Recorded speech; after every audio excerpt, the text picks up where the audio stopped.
From Provo, Utah, this is the Ultimate Final Fantasy Podcast with your hosts, Joseph DeGolier and Caleb Schweiss. This is Ultima Final Fantasy.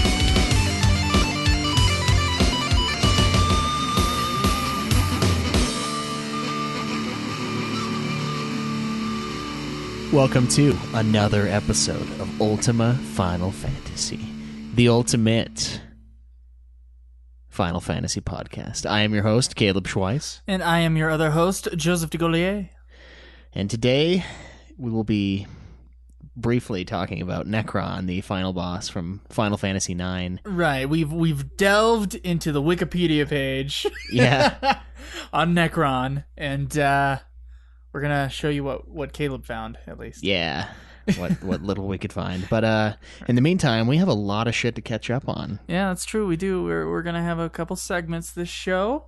Also, you'll be noticing that the audio quality on this episode is different than what we had on our Final Fantasy IX review. If you saw the behind the scenes on Final Fantasy IX, that 20-minute video that we had up, you would have seen that we were trying out a new mic configuration. Honestly, there was just a lot of noise in the line, and then when I edited the video, I did it through two different audio programs, so it was to the point where I really couldn't clean it up that well, and it sounded a lot better in my headphones than it did when it was finally exported into an MP3. So I'm just working on the sound quality. Yeah. Sorry about a large amount of background noise in that Final Fantasy IX episode. Yeah. One of the nice things about the item we were using, the little recording device, is the mobility of it. So hopefully we'll be able to use that in the future for events or stuff like that we'll go to. Yeah. Where it's like, yeah, the sound quality is kind of crappy, but suck it up kind of a thing. Not an every week deal, but all right. We'll work on it. Anyway, I apologize for that as far as the Final Fantasy IX episode goes. I forgive you. Thanks. Yeah. Yeah, I'm glad you forgive me. Yeah, that's what I'm here for. All right, do we get some iTunes reviews, Caleb? Yeah. To catch up on? Yeah, Where are they? They are under that pile of paper? Yeah, under the gigantic pile of ketchup. Not the ketchup sauce, of course. Catch up. Catch. Yes. There you go. All right. So we got one here from the UK. And they say, best FF podcast around. You know how many stars they give us? Tell me it's 5. It's 5. Yes! Okay. This is on February 4th, so I feel like we could have read this one, but we might have missed it, so I'm going to say it anyway. 5-star podcast. I'm already fucking up. 5-star podcast made from people who really care about everything Final Fantasy related. When reviewing each game, they don't just give a quick overview. They explain everything in great detail. Great banter between the hosts and guests. Updated weekly and news and side stories. They really put an effort into this podcast and it shows. Oh. Thank you. Thank you. I think we might have read that one, but thank you very much. Yeah, we really liked it. So, there it is again. All right, so we have another one here from February 2nd from the United States. It's titled Fantastic Final Fantasy Podcast from P. Distrucity, something. This is another review we might have gone over. I know we didn't do the top 3 there, but I know we might have done that one. I don't think they did. We did. Go ahead. A very entertaining retrospective of the Final Fantasy series.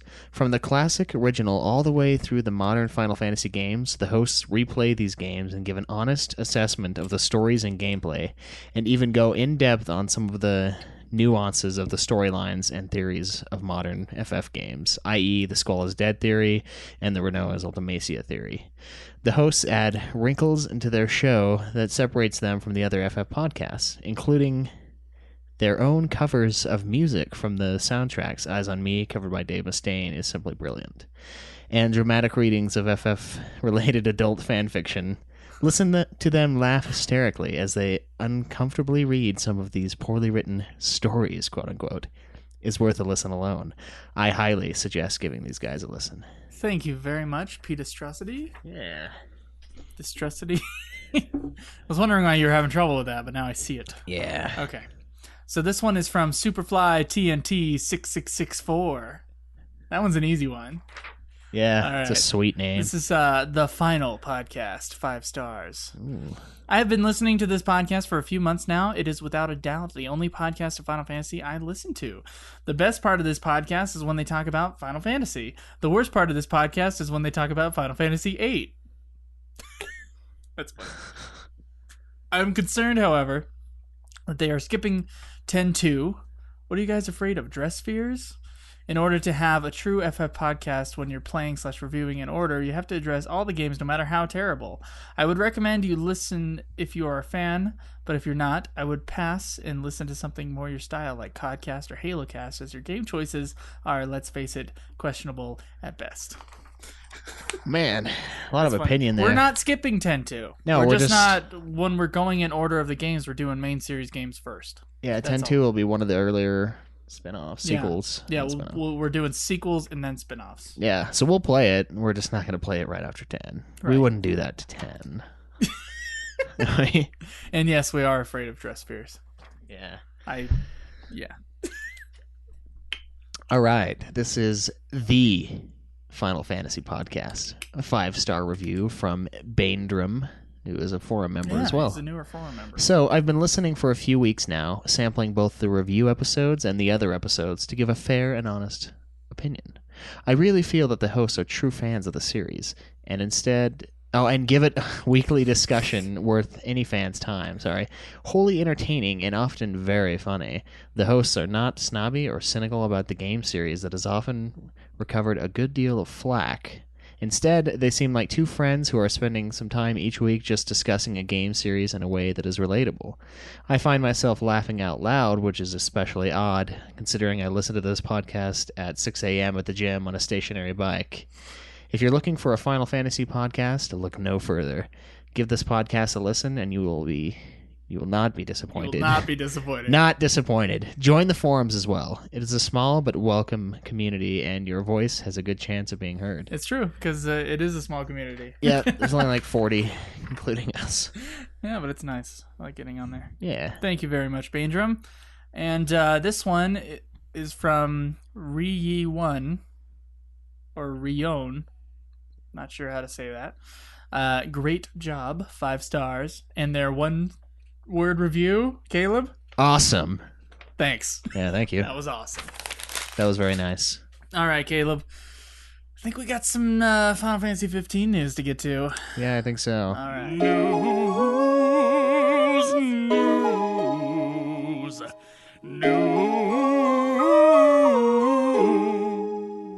All right, so first up in news, really briefly, there is a new Final Fantasy Type 0 HD trailer, but that kind of has been happening like once a week for this for the last few months, it feels like. Yeah. So many Type 0 HD trailers, so Yeah, I mean, look it up if you're excited for it.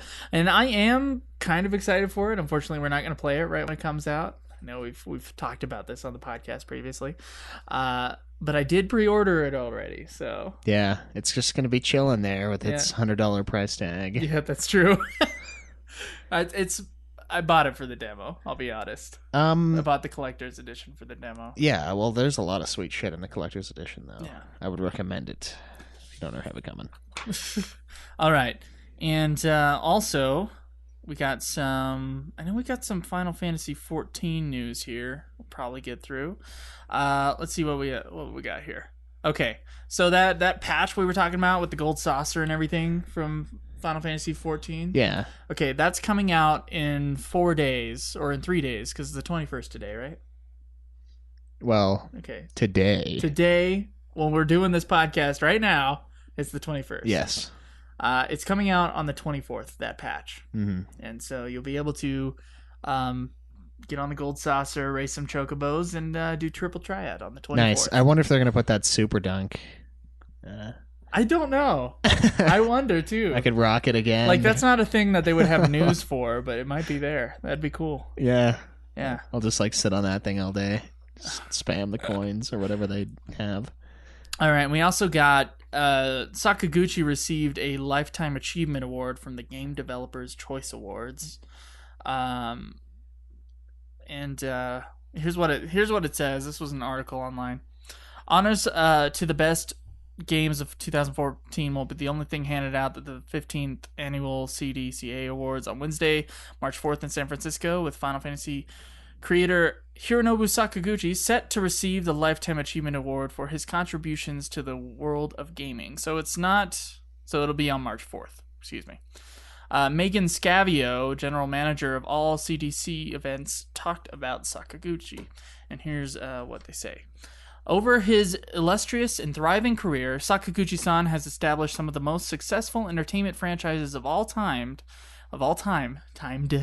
I don't know where that came from, and helped cement the RPG genre in Japan and all around the world. But the gaming world owes an even greater debt to Sakaguchi-san and team for making a compelling game narrative as important to game development as its graphics and sound. Final Fantasy helped pave the way for game stories that dealt with death, regret, and character development in a mature and significant way, and we're proud to honor Sakaguchi-san as a true leader in the space and an inspired game developer. So that was a quote from them. Nice. For their lifetime achievement that they're going to give Sakaguchi. That's pretty sweet. Do you think he deserved it? Yeah. Oh yeah, definitely. I think he does. I completely agree. I mean, just his effect that he's had on the Final Fantasy series as we've been going through it. I mean, we initially gave him crap. Do you remember that? Yeah. Yeah, because we were like, all the worst Final Fantasy games were directed by him. And yeah, 1 through 3, you know, he's a big deal on those, but they get better. Yeah. Some of the best ones were directed by him, or at least he was a producer, executive producer. And there was some footage released for Final Fantasy XV. This is probably the biggest piece of news. Oh, no, wait. We got some 14 news real quick, don't we? I'll get to the 14 in a second. Okay, so we got one more piece of news after this. But there was a 40-minute section of the Final Fantasy XV demo that was released with not Sakaguchi, but Hajime Tabata. Mm-hmm. He was talking about it. A few things came out of that. A few pieces of news. First off, Final Fantasy XV is now 60% finished. Oh yes. Our last quote was in September at 55%. So 60% finished. At this rate, it'll be a few years. Yeah, it'll be a couple years. All right. And as far as remember we talked about camping in Final Fantasy 15? Yeah, it was going to play an important role in the gameplay. So these are mostly from Kotaku, these quotes. But so, take them with a grain of salt. No, take them with a salt lick, like a horse. Yeah. Big old brick. During camping, players will be able to have their party eat meals cooked by Ignis, the driver and chef of the group. Eating will give status buffs and other effects to aid in the party's travels. That's cool. Interesting. All right. And what you may have noticed about the video, which was from the recent Active Time Report page 4.0 broadcast, is that it's somewhat choppy in places and seems to jitter, and this is their fucking word on this site here. It says jumper a bit. Jitter and jumper a bit. Yeah, I don't think they use that word correctly. No, they fucked up. Yeah. Well, the game's director, Hajime Tabata, has since mentioned that the demo build of the game will not reach 1080p and won't be running at 30 frames per second. Incorrigible.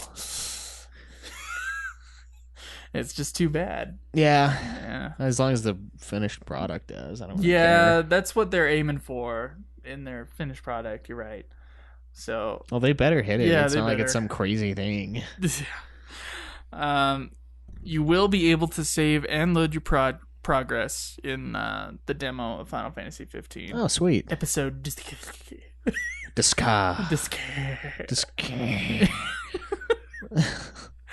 And let's see what else. And lastly, about Final Fantasy 15, they're going to be getting some outside help on the development of the game. Oh, wow. Yeah. So, Square Enix announced at the Taipei Game Show over its weekend that it partnered up with XPEC, which is a Taiwanese company that will help finish off developing Final Fantasy 15. The Hajime Tabata said it was important to collaborate with XPEC. He described the game as a large-scale project, and it was necessary to have XPEC there to help them finish off its development. XPEC explained that it was an honor to work on a project like 15.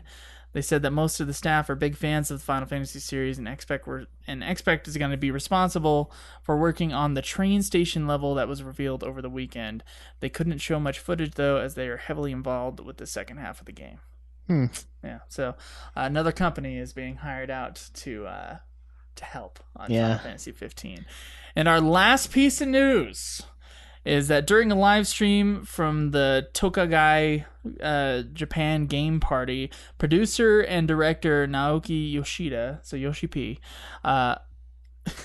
it looked like he was teasing of a possible Xbox One version of Final Fantasy XIV. And they saw him holding up an Xbox One controller, and this is what this site says here. While of course the controller is compatible with the PC version of the game, it was never used during the demonstration, so there was no reason for it to be there. Additionally, Yoshi P has previously explained that while Square Enix was ready to work on an Xbox One version of the game, it would only do so once Microsoft allowed cross-platform gameplay. He even went so far as to mention the possibility of having servers with only Windows and Xbox One gamers. With Microsoft recently announcing cross-platform play, perhaps this is the sign that we will soon hear about Final Fantasy XIV's Xbox One release. Yeah, what dickholes. They're like, oh, we don't want to do cross-platform. We don't want to subject them to PlayStation Online. That's probably what it is. Which, yeah, I can see where they're coming from a little bit, but it's like, why do they have to be such dicks? I don't know. They're Microsoft. Yeah, but that's totally gonna be on the Xbox One. He's not very... He's not. He's not very subtle about these kind of things. Like the Dark Knight. Yeah, the Dark Knight reveal that he gave us in Vegas. Yeah, he was like pointing at his shirt. I was like, wow, that's... And I'm sure there was some news site that was probably like, oh, it was hinted that this and this was going to happen. It's like, no, it's going to happen. It's not a hint. Yeah, it's too blatant. Well, I don't know. I wasn't there. I didn't see any video footage. But you know, that's what they were saying. He was holding up an Xbox One controller. Yeah, that's probably what it means. Yeah, probably. All right, Caleb. We're gonna learn about Necron today. Yeah, let's learn about some Necron.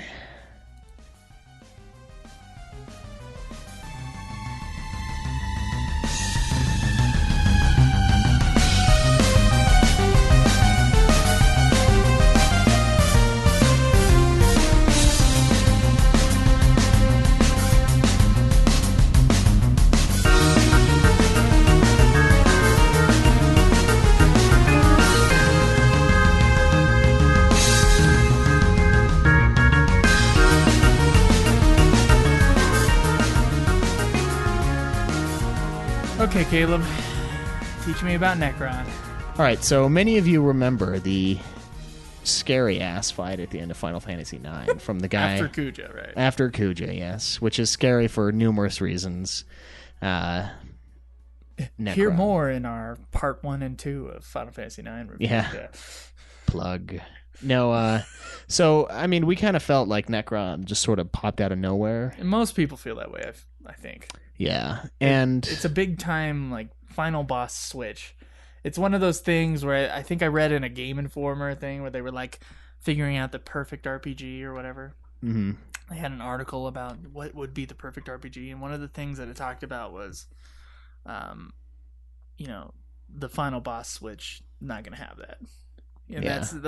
That seems to be a problem with a lot of early RPG games. At least that's the way the article was making it sound. Well, it's a problem with a lot of the Final Fantasy games. It is, but with the exception of 9, none of them switch right at the end. I don't think. Am I missing one possibly?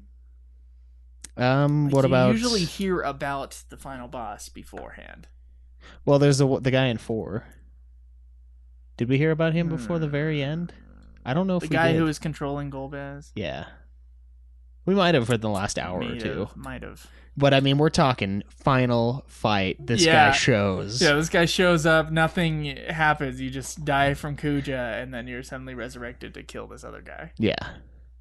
So, sweet scene. I mean, but basically, Necron obviously means death. You know, necrophilia, right? necromancer. The meaning of his name, yes. Yeah, so it's just death. And essentially his purpose in Final Fantasy IX, as we know, is X-Death. He's basically X-Death in this game, where he's like, all right, I'm just going to wipe everything out because I hate it. Okay. And he was he's basically created by Kuja's hate. That was what brought him. Yeah, that's what what I read. Is that the explanation online that you can find? Is that it was just brought to life by Kuja's hate? Yeah. I mean... Huh. It seems... I don't know. It seems weird. Although it wasn't even the game's original final boss. Apparently there was another boss titled Hades. And he had like you can fight a Hades. Yeah, you can. Yeah, they're saying in this article here, it says it's possible that the Hades represented the final culmination of the many eye motifs observed throughout the game. So apparently he was... Let's see, sword and numerous prominent eyes peering from his throne.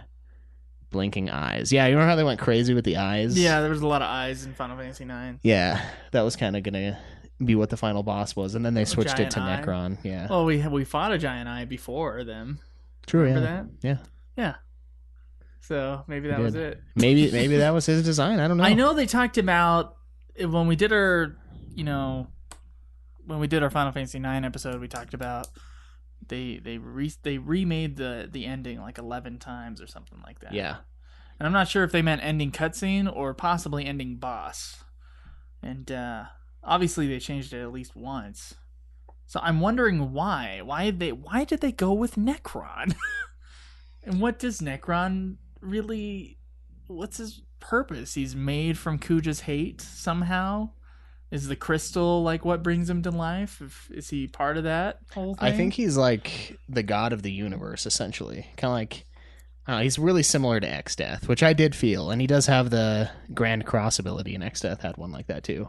Okay. So...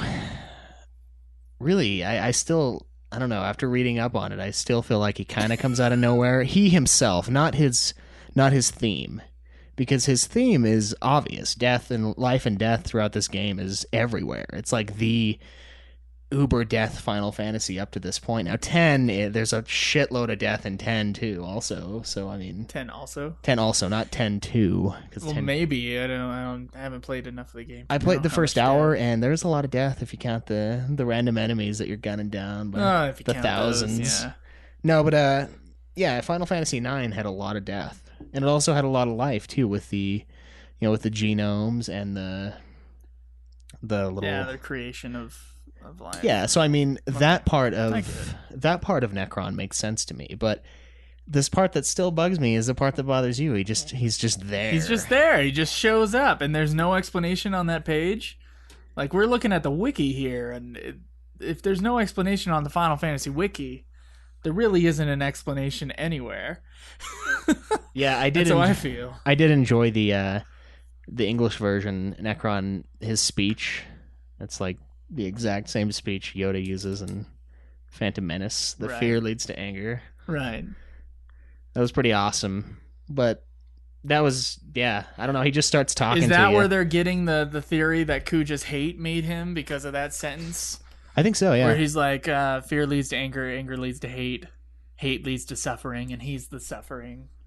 He's going to make you suffer or something like that? I think so, yeah. The fuck? I don't get this at all. Does anybody get this? Well, because I remember, didn't we have a forum member or someone say that he was hinted at? Yeah, I mean, they mentioned the same kind of themes throughout the game, the life and death, so Necron didn't not make sense, but it still, I don't know, it still is a last-minute boss switch, which is kind of a throwback to the series, so I mean, it's not super upsetting, it's just like... I guess, life. Okay. Necron resolves to destroy the crystal, the origin of life, thus reverting everything to a zero world of perpetual nothingness, an existence that would be without the fear of death. It teleports the heroes to a column-like structure and engages them in a battle. Though Necron utilizes blah blah blah blah blah. Shocked to find the. Yeah, so he wants to destroy life. Right, I get it. Okay, so that actually that idea that it was brought by Kuja's fear, despair, and hatred, that comes from the Ultimania, the book that they put out. So the Final Fantasy 20th anniversary Ultimania. And so, okay, being awakened by Kuja's fear, despair, and hatred, which called out to it as he learned of his mortality, just as his ambitions were within reach. So okay, so it didn't bring him to life; it just woke him up. Essentially, he's like an all-powerful god. You kill God yet again. Final Fantasy, it's awesome. They just had to throw it in. Wow, like how can we put God in here and have you kill him? That's crazy. Or it. Yeah, I know. I thought it was. I thought you would look at I thought you would do like some research and actually find some shit. No, there really wasn't much. So, huh. But I mean, I still see where Necron fits as the idea, not necessarily the character himself or itself, because it's supposed to be kind of a gender neutral character. It's just death. This thing of power within the universe that wants to destroy everything because I wasn't sure if he was like part of the crystal. He was like pissed off. He wants to destroy the crystal. Yeah. Okay. That still doesn't make any real sense, but I guess it is a fantasy, so you can't... Yeah. Not everything can be explained. It's some kind of godlike being. Pretty much. That we can't fully understand, but, you know. He's not happy. Kuja called out to him. Yeah, with Kuja's rage. I guess. Rage call. So you're still... How do you feel about Necron after we briefly discussed his... Well, there's only a brief explanation of Necron. You feel a little better about it, though? No. I kind of do. I don't get him. I don't get it. I get the theme, but I don't get the character itself, necessarily. So, meh. Yeah, it's kind of reminding me of the final bosses of 4 and 5. So... Well, it's in there. In 5, though. And the darkness lady in 3. 3, yeah, it's very similar to that because you get rezzed by other characters at the end of 3 in the same fashion that you do in 9. Right. So that's a pretty big similarity. Yeah. But darkness, it's like I don't know if I can really buy the fighting a god of death at the end of the Final Fantasies. I'm thinking that should be something that in the future they should just stop. I don't mind if a being that you're against becomes godlike, like Kefka or like Sephiroth or those type of things, you know, when you know what you're going to be fighting against the whole time. Mm-hmm. I kind of, you know, we talked about Final Fantasy IV, the bossception, or not the bossception, what do we call it? The mindception. Where like each bad guy, it's going up into a there's like ladder. There's like a chain of command for mind control. Right. Mind control, but it's also like whoever the antagonist is at the moment. Yeah. In Final Fantasy IV, which is kind of a ridiculous thing to do. Kind of, yeah. I mean, you can have sub bad guys. 7 did it just fine. Yeah. There were other bad guys. There was, you know, the Don Corneo guy. He was a bad guy. And all the twisted people in Final Fantasy XII, those are fine. And yeah, it works. You don't have to have them perceived as the one badass evil guy. Yeah, you thought you were fighting against Golbez the whole time in 4. I mean, the whole time. Yeah, or Kane. Yeah, or Kane when he's being a bastard. But yeah, I don't know. I don't think it's a very good. I guess it's not. It doesn't piss me off that much. Like I still like 9 a lot, but it is kind of a. Well, we did rate it really high. Yeah, we did because it was really good. But no, I know what you mean. It's almost kind of a. Or all the sorceress is an 8. It's almost kind of a weak. Adele, Ultimacia. Renoa briefly. I know it's almost a sort of weak storytelling way device. To have it. Yeah, I mean. I would be fine if, you know, the main bad guy, you see him, you think, oh, okay, they're going to be intense, and then they transform or do some crazy shit in the final fight, but which we've seen in Final Fantasy also. Right.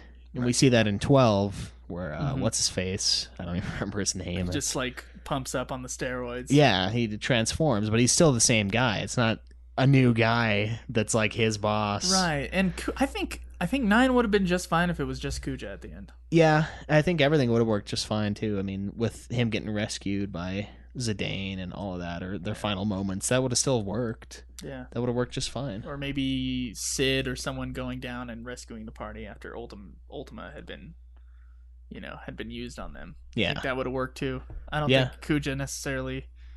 I think Kuja could have just been the last guy. Yeah. Man, it's okay, though. Yeah, it's all right. But it's one of the problems with 9, and I thought maybe there would have been more information on him. Like, I thought there might have been more of an explanation. Like, maybe he was hinted at in some other part, which someone said he was. And if he was, please let us know where exactly and what the quote is, because I do want to find that. We can use it as a correction next week or something. But, there doesn't seem to be that much stuff out there about Necron. He's just there. He just exists. Yeah. And we're supposed to take him for granted. I mean, maybe it's something... Not granted, but... Just accept it. Yeah, just accept it. Yeah. We're turning into Spoony sometimes. We're like, I can't just accept this. You gotta give me... trying not to be Spoony. Throw me a bone here. It's tough. No, I don't know. And it is what it is. And it's okay. Okay. I think we got some tactics. Oh, I think so. To get to.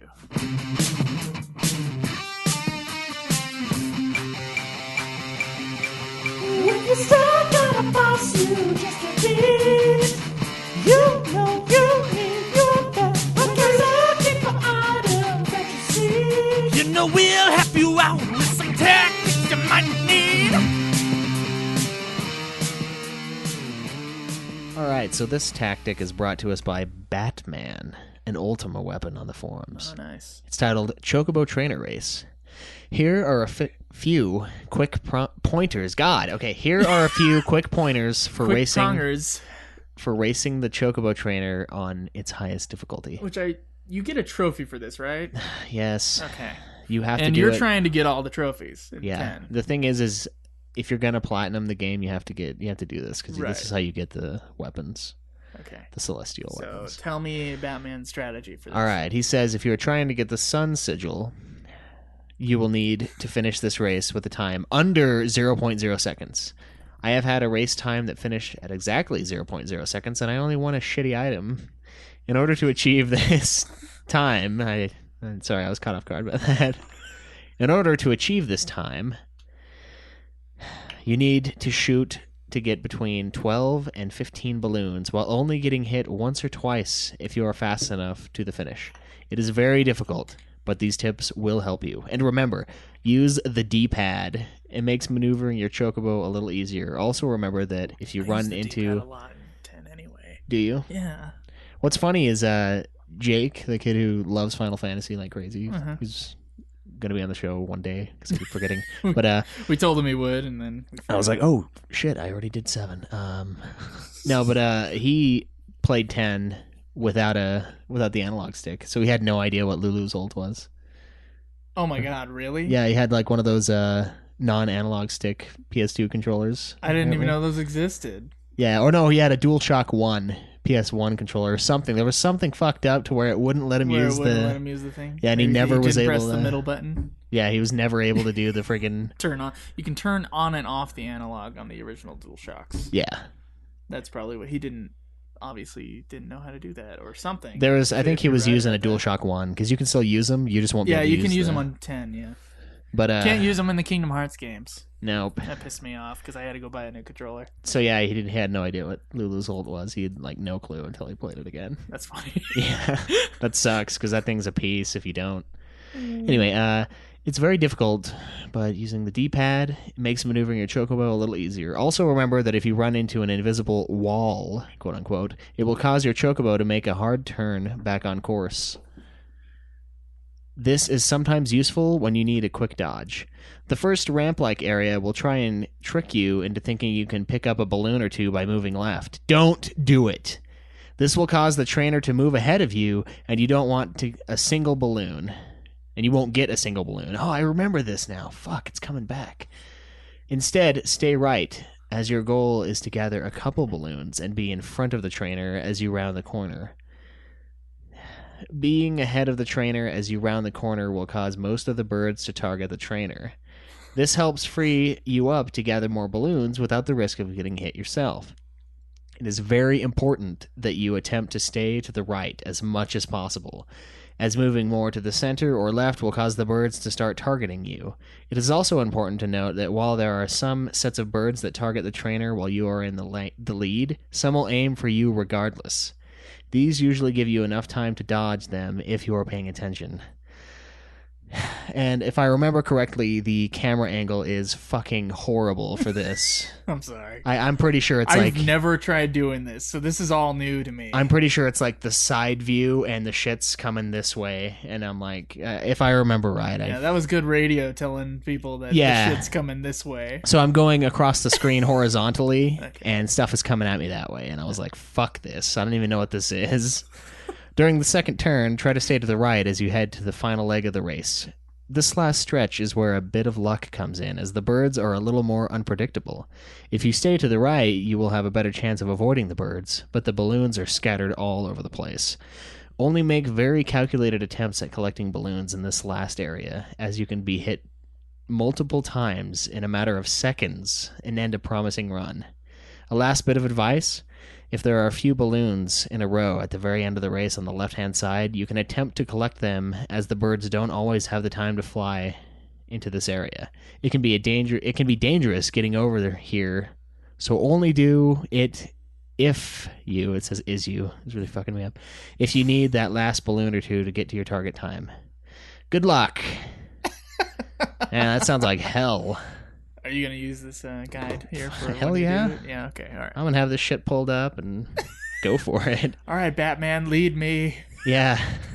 All right, thank you, Batman, for that. So, Caleb, I know that we got some issues on our forum having to deal with that. You know, we didn't do the side quest in Final Fantasy IX. Mm-hmm. And we're not going to do the side quest in Final Fantasy IX. It's just how it is. One long chocobo side quest that we didn't know about till the end of the game when I had to look up what the side quests were, and then the Moogle thing, which is also an extremely long, just one long side quest, and yeah, there's very few little side quests and collectible kind of things to do without doing those giant side quests also in Final Fantasy IX, and that's why we didn't do it, and we're not going to go back to it, and I'm sorry. Nope, it's done. Yeah, but we are going. At least Caleb Schweiss is going to try to platinum Final Fantasy X, and I will work for 2 weeks on Final Fantasy X on getting what I can. Yeah, I want to do everything in this game this time. Okay. Everything. Really? Yeah. All right, man. It's a lot. It is a lot. Yeah, we'll see what I can do. Okay. And I won't want to hear a single bad thing about side quests. Especially if I've got to do this damn race. All right, man. Well, we're gonna do some questions. Go on to our next segment. Questions for us. We would like to hear from you. You. To our forums. Or contact us on Twitter. Get on and ask your questions.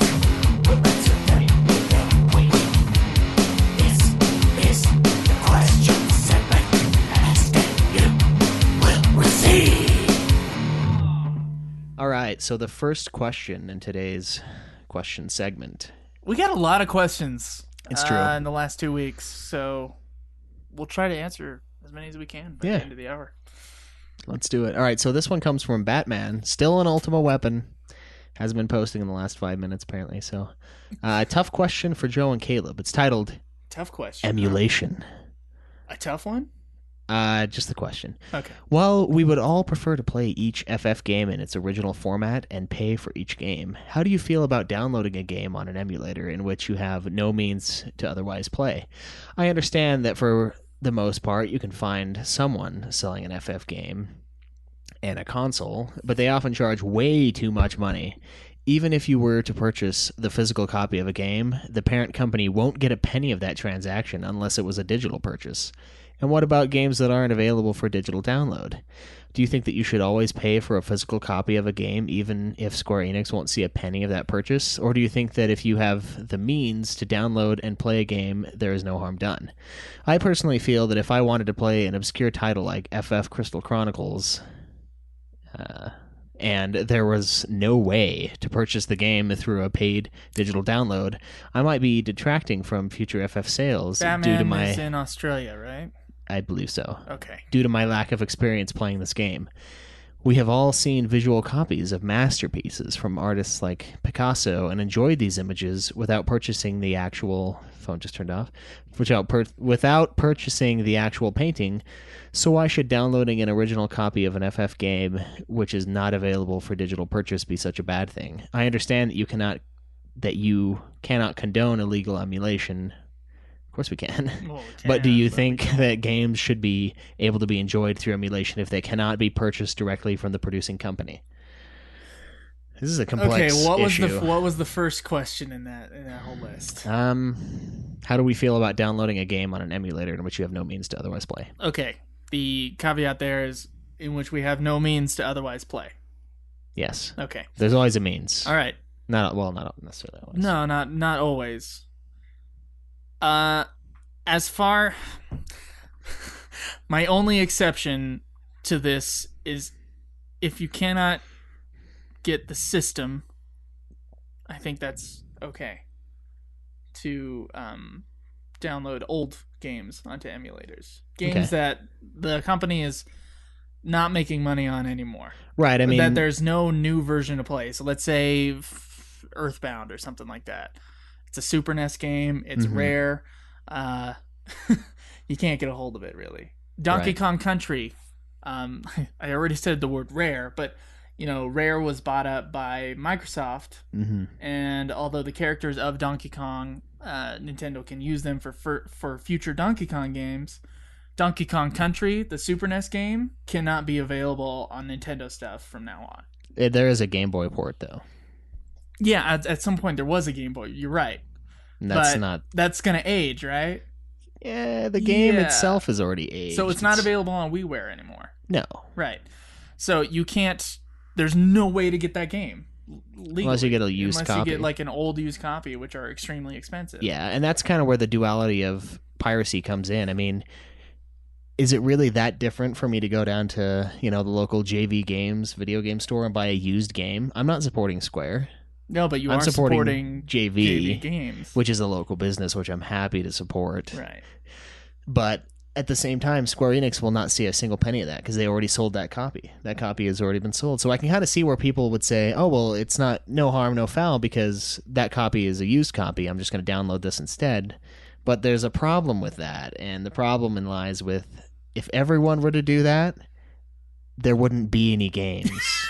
No big time games, at least. Yeah, this goes back to, classical thinking of Aristotle where if everyone were to do it, what was it? It's if everyone can't do it, it's not right. Or if everyone, so with this, if everyone were to do this, it would deplete it, so it makes it wrong, according to that line of thinking. And I totally see where they're coming from with that. Now, at the same time, Square should release their fucking games to us. We should be able to play the games. Okay, so this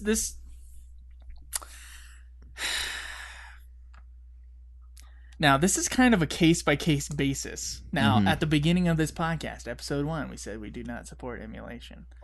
That's because we want to support Square, and we want to support local businesses. However, if you're in another country, and you have no way of playing a certain game, then, Yeah, I mean, should we expect them to buy a U.S. region PlayStation? Should we expect them to buy a U.S. PlayStation 2, ship it over? Yeah. Or, excuse me, a GameCube. GameCube was where Crystal Chronicles is at. Mm-hmm. So they'd have to buy a U.S. GameCube, because I think it's region locked. I think they are. I'm not 100% sure on the GameCube. U.S. or Japanese, if you know Japanese. Yeah. and well enough to play a whole game. Which is in impressive. Japanese. but, Yeah, it is impressive.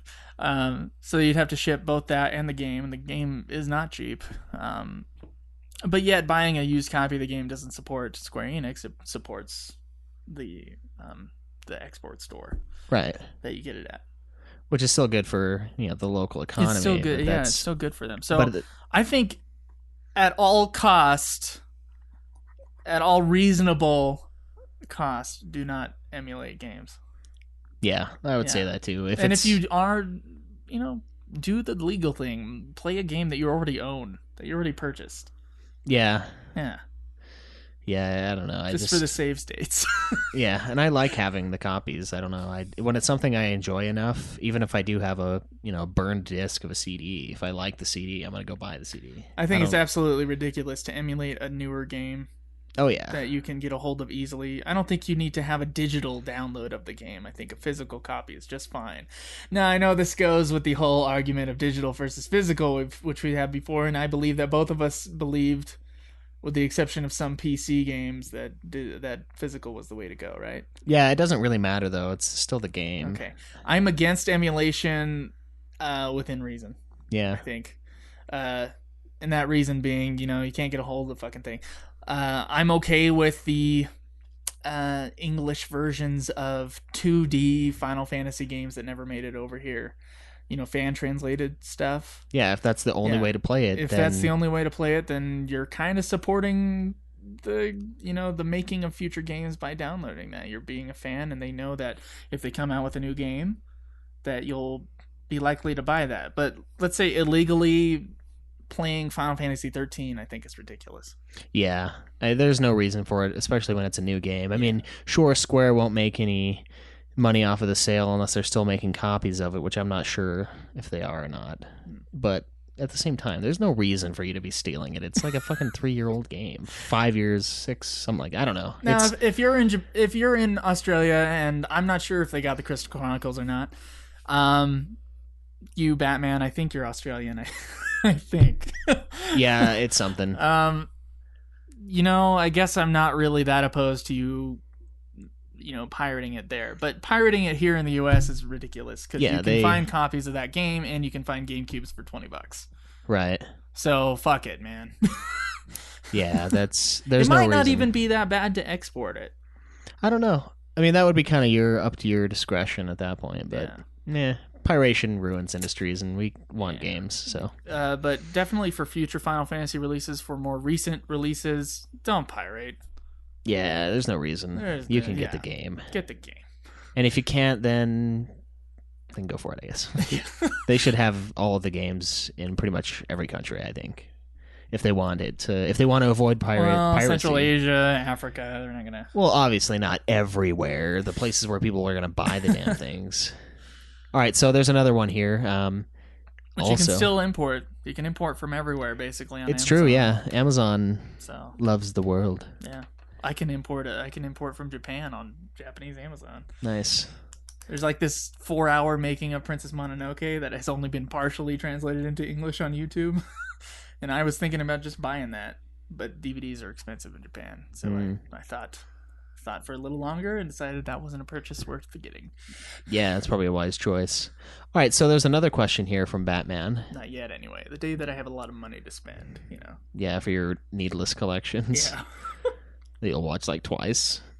Well, here's the thing. I don't understand why Disney doesn't. Fuck it. Same thing. Same thing. Yeah, Disney won't when they make their Disney Blu-rays of the of the Ghibli movies over there. I know I said I'm not a fan of anime, but I am a fan of Hayao Miyazaki and Isao Takahata. They're awesome. But whenever they bring it over here, they don't keep their extras over there. Like they don't bring their extras here except for storyboard shit, and then they'll have like some making of the voice acting of the English version. Also stuff you don't I'm care like, about. why the fuck? I don't care about that. I don't even watch them with the English voice actors. But Universal Pictures, they're the ones who have exported Tale of Princess Kaguya, which came out, and everybody needs to fucking see that movie because it's amazing. They actually kept the making of. They brought it over. So Universal was really the right people to export that movie. fucking pissed at Disney. They should all. There's a export 4-hour it. making of Princess Mononoke that we can't see unless you know Japanese. Yeah. All right, so Batman has another post here called Other Series. This question is for the entire forum. Other than FF, what game series is one that you can't live without? For him, it's The Legend of Zelda, and he'll find a way to buy a new console if a new Zelda will be coming out for it. He has beaten every Zelda game, and his knowledge of each rivals his FF knowledge. What are some of your favorite series? Caleb, you want to answer that one? You're more of a game player than I am. Yeah. Can't live without. That's a pretty strong statement because I've really enjoyed a lot of game series, but I don't necessarily go back to them. So I don't know, Metal Gear Solid is one, I would say. Probably one of the most solid. Yeah, but you've never played 4. I played 4. Oh, you played 4? I didn't beat 4 though. Oh, you didn't beat 4. See, It didn't have trophies, and I was a trophy whore at the time. It does it now. has trophies now. It Yeah, does. if you get the newer versions. But of the game. you know, it sucks. What? I'll have to play the other 3, which doesn't necessarily suck. They're good games. I don't really remember everything. Dude, I played Metal Gear Solid 3, and it was probably one of the best games I've ever played. It's really good. So I couldn't get into 1. Well, 1's very difficult. Yeah. The camera and The everything's overhead wonky. view was just throwing me off. Yeah, so Metal Gear Solid would probably be one of them for me. I think it's a really solid series. Really enjoy Really it. Solid. Very series. solid. Like metal. And outside of that, Kiefer Sutherland's voicing the 5th one. That's perfect, man. yeah, That's perfect voice. I like the old guy more. But Yeah, but he's playing a different version of Snake? Snake, yeah. Yeah, I know. He's a clone. Spoiler. He's a clone. I'd say that, and I don't know. There's other series like BioShock. I really enjoy all 3 of those games. They're really good. I played the first one. It was great. Dead Space is a good series. I mean, I can live without those though. I played and loved them, but I'm like done with them now. I love them and I leave Age of them. Empires 2. Age of Empires 2. Civilization. Civ 5 would be one. I know that's not a series. It's one game. Did in you a ever play series. the other ones, though? No, I didn't. I played 4 quite a bit, and I played a tiny bit of 3. I never touched them. 4 is great. 5 is amazing. Yeah, so 3 is okay. for me, I know game some people that series- like 3 a lot better. Yeah, I do too. 3 is one of the ones that are really popular. Yeah. For me, a lot of it is, I play a lot of Call of Duty.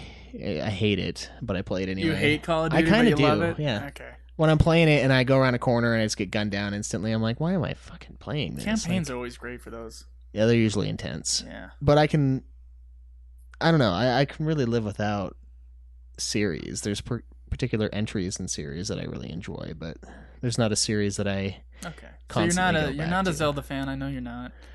Not that much. Not a Mario guy. Nothing Nintendo. You're just nothing Nintendo, are you? God of War.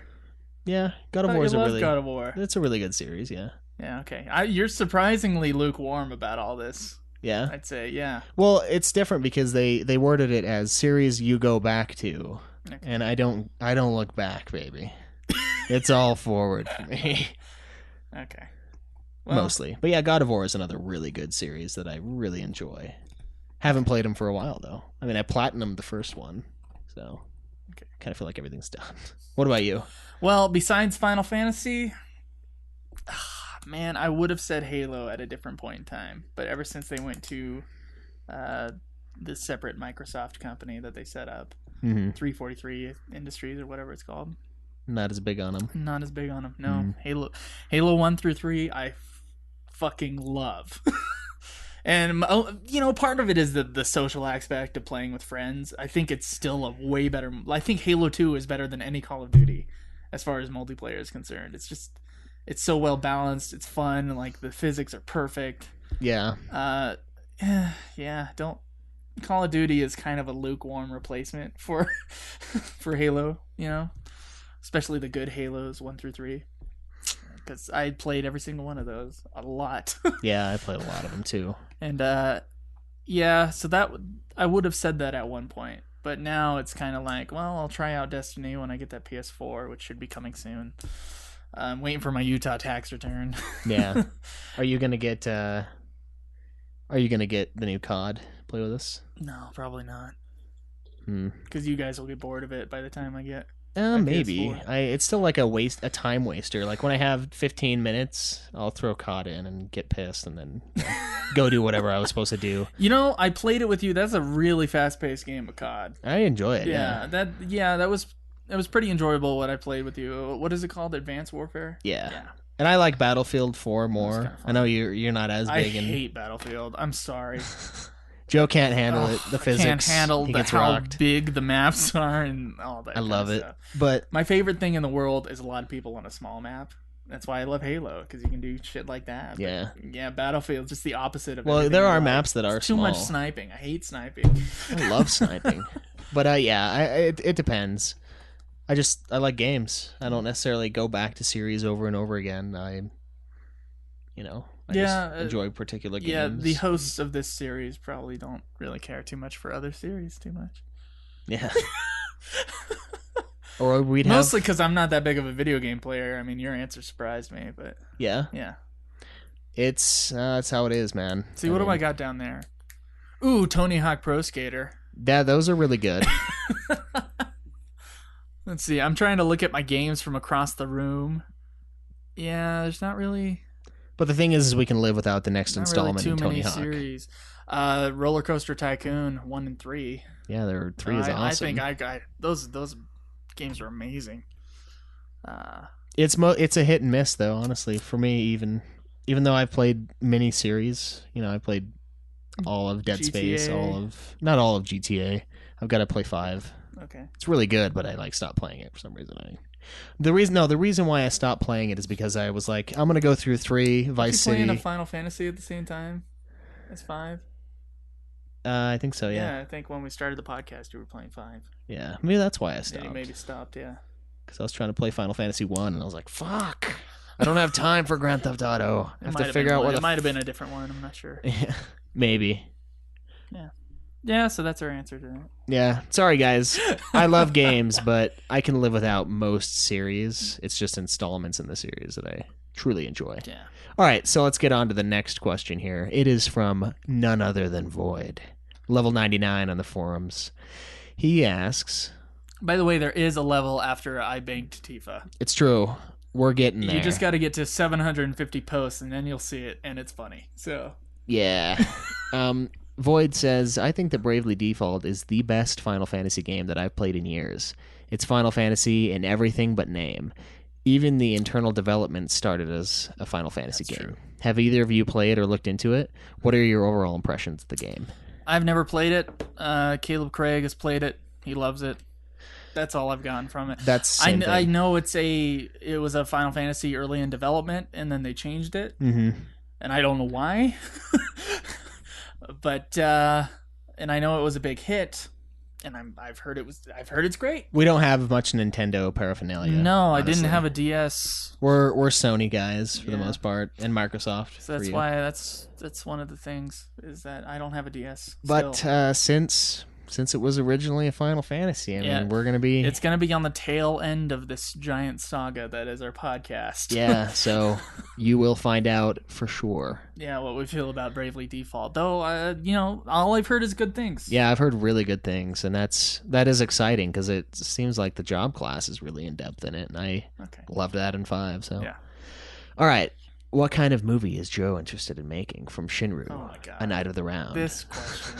We're going for it. A little off topic in regards to FF, but still on topic with the show since it's a question about the hosts. Joe has mentioned a few times on the podcast that he's in film school, correct? Yes. He also mentioned a few episodes ago that he's on a break from school right now and has to film a movie. So I'm not in film school. He's taking classes related to film. I'm taking 2 semesters off. Okay. In order to make a movie. So what kind of movie, he's curious, what kind of movie you have to film, and once you finish film school, quote unquote, what kind of movies are you interested in making? Huh. Well, and hopefully the answer's not the same as what was on there. I didn't even see that. Well, my answer that I put was gay porn, definitely, I believe. Yeah, it is. So, we'll make some gay porn with this equipment that I got. Well, so far, I've spent $2,100 on equipment for filming. I have been writing constantly. because I don't have school, and it's like my life is just like this open chasm. I've never had a break from school this long. I mean, I've just went straight into college after high school. And I've been slowly working through college because I've changed my major like 3 times. Because I was like, oh, English. And then I was like, Something what did real. What did I do after English? I was like theater or something bullshit like that. I can't remember what I actually switched it to. But and then after that, I finally did figure out that there was a film program at UVU. And so I'm going into that. And I love this fucking major, so it's perfect. And I've always wanted to make movies this whole time. It's not like I was in the other programs and thinking I wasn't making movies. Yeah. Like that whole entire time when I was in English, I just wanted to like finish and have a degree. But then I realized that English was an extremely hard major, and that I'm not a very good writer. So I switched over to theater for the acting stuff, and then I found out about the digital media department at UVU because it's kind of the small program at UVU. So it is film school. It's more on the technical side though. It's not about storytelling so much as it is about using the equipment. So it's about using the Reds and all digital filmmaking equipment. Yeah. BYU has one of the best film schools in the country. Yeah, basically. And we're in the same town, and so UVU is just trying to get to where BYU is. Right. And essentially what Joe's, like he said, he's just trying to learn the technical side of it. Yeah. The rest of it, I mean, you're working on, obviously, you've been making little short, shitty movies. Yeah, so what are you interested in doing? I mean, honestly, it's good stuff. I'm but... planning on making a film in the next few months. As I started saying, I have been writing since, January and February and December. I've been writing scripts. I've written 2 scripts. I was going to write a third one, and then I was going to pick one. Mm-hmm. Three scripts, and I'm writing scripts that are low budget or no budget based scripts, so they're less than an hour and a half long, and they don't have too many special effects works, and right. I can't do anything like that. So I've been looking at the movie Clerks and El Mariachi, all those 90s movies that were made from filmmakers doing their first movie on like 16 millimeter cameras. I'm going to be using a DSLR. And so, yeah, that's how it's going to be working. As far as the type of movie that I'm going to make, it's going to be a small drama. It's a good place to start. Yeah. I'll have more info later. I mean, I have 2 scripts written right now. I'm working on doing a second draft of the second one. Yeah, believe me when I say you guys will know when the time comes. You guys will if we know. Release anything. And yeah, so far I'm keeping this one pretty close to the chest until we go into production, and we might be going into production while we have planned to do Final Fantasy XI, and that's honestly like something that's been like giving me anxiety about playing Final Fantasy XI, is because I'm like, I think I'll be shooting a movie around that time. So I'm a little scared about that. No, hopefully that doesn't fuck us over. All right, so hopefully it doesn't. So that's all I can tell you for now. We'll have more info later. A good movie. That's the answer. Trying to make a good. It's mostly about making a movie, a full-length movie that you can show to investors in the future to say, hey, I have this project. Here's my old film that I worked on. With money, I can make something even better. Right. So that's the idea, is you make one really cheap movie and then you move on from there. Yeah, and then it's not necessarily to make the cheap movie, have it premiere in Sundance, and suddenly I'm, working with the Weinsteins. Though that would be amazing. It's not going to happen. Yeah. It's mostly about, they used to do it with short films, and they still do, but I want to show a full-length project. So that's how it's going to work. Nice. Yeah. All right. So it'll be black and white and filmed on a DSLR. That's what it's going to be. That's the type of movie I'm making. Yeah. Yeah. That's good. All right. So we got another question here from Batman. It's titled Favorite Summon. Cold in here, dude? I'm fucking cold. A little bit. I'm all right. putting on a blanket for you behind the scenes, folks. Ooh. All right, so he asks, who is your favorite summon, Esper, GF, Aeon, Eidolon? If they have appeared in multiple games, which is your favorite iteration? I've always really liked Odin, but I thought he was best in FF6 due to the awesome backstory that they had for him during his side quest. That's true.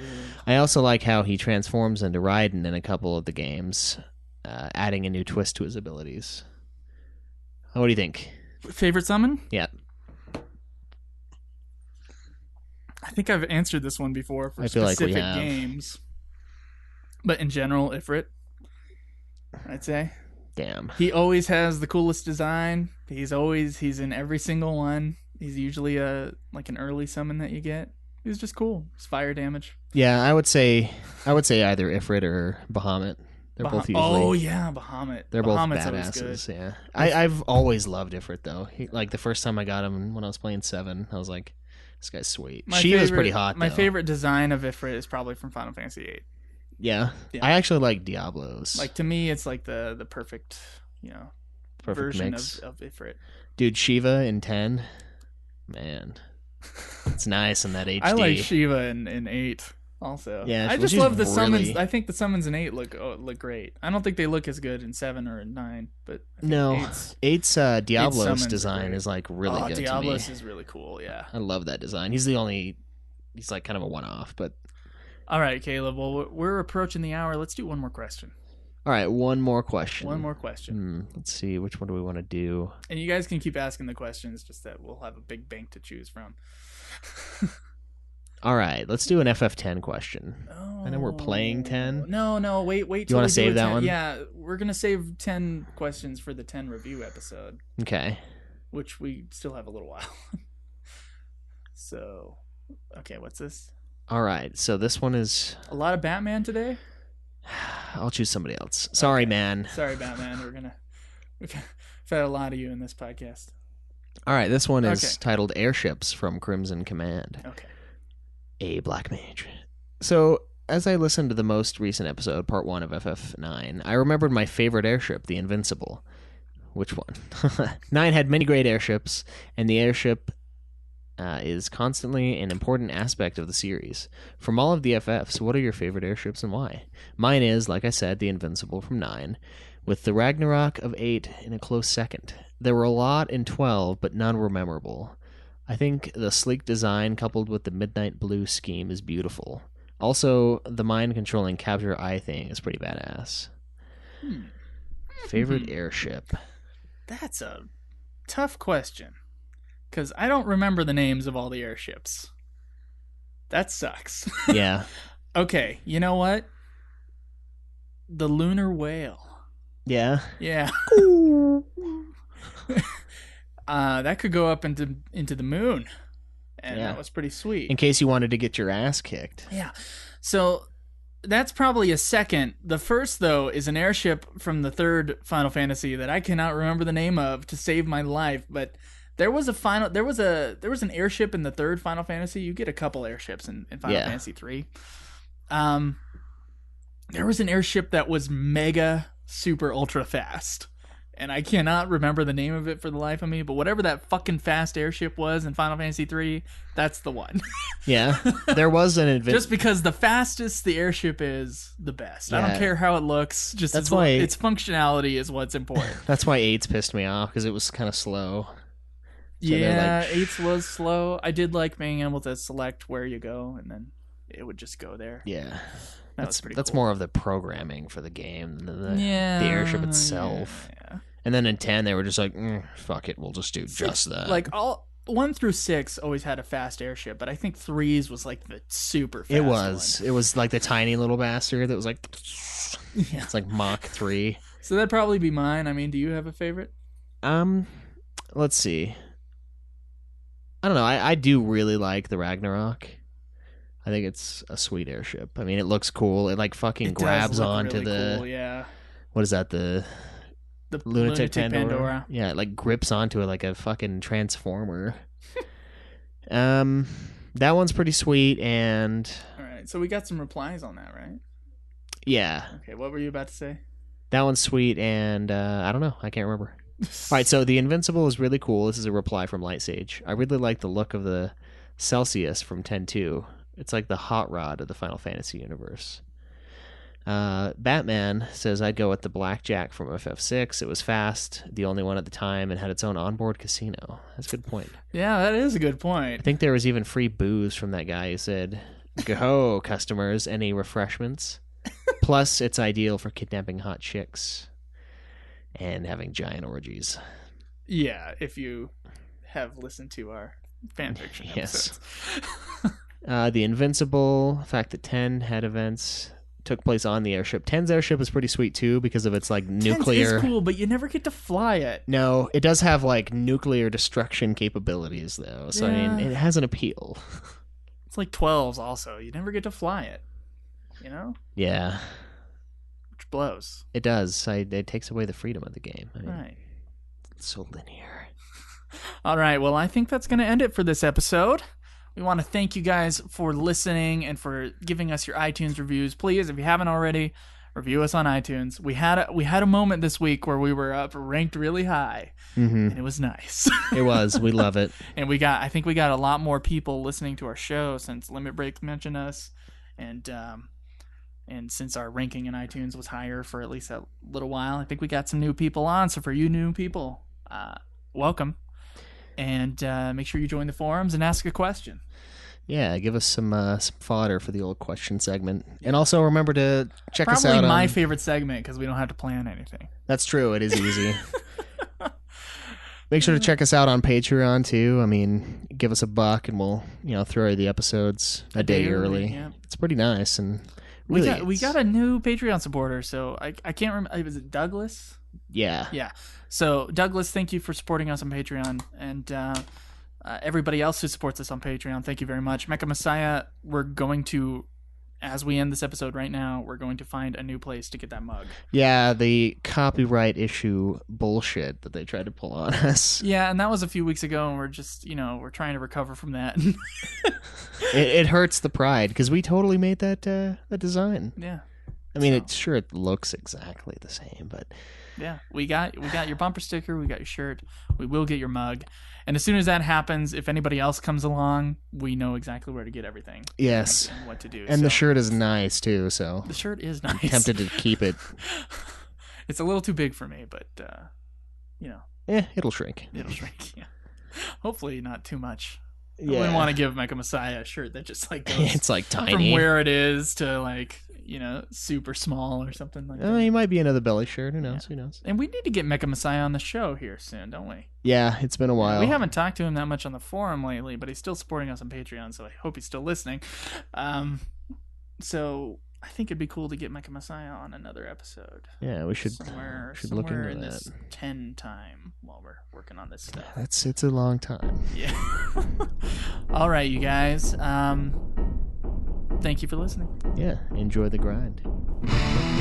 This has been another production of Ultima Final Fantasy, the Ultimate Final Fantasy Podcast. The show was produced by Joseph DeGollier and Caleb Schweiss, with music and editing by Joseph DeGollier, parodies and clips from their respective authors, of course. You can get all of our episodes as well as our Let's Plays at ultimafinalfantasy.com. You can also contact us on Twitter at UFF Podcast, as well as our contact page on our website. Be sure to subscribe and review our podcast. Your reviews may get read on the show, and look forward to the next episode of Ultima Final Fantasy, the Ultimate Final Fantasy Podcast.